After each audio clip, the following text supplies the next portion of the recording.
এই হচ্ছে আমার পাখির খাবার বলা রয়েছে। এই ওষুধটাও খায়, ওর লোম উঠে যাচ্ছে বলে ওকে খাওয়ানো হচ্ছে।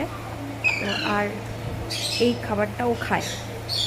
তো উনি বাবু এখন এখানটাতে রয়েছেন, বিচরণ করছেন। এই খাবারটা ওর খেতে ভালো লাগছে না। দেখবেন একটা জিনিস আপনাদের দেখাই,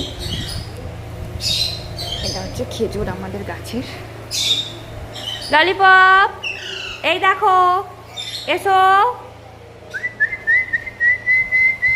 এ দেখো, এদিকে এসো, এসো এসো এসো। দেখলেন, নিয়ে চলে গেল।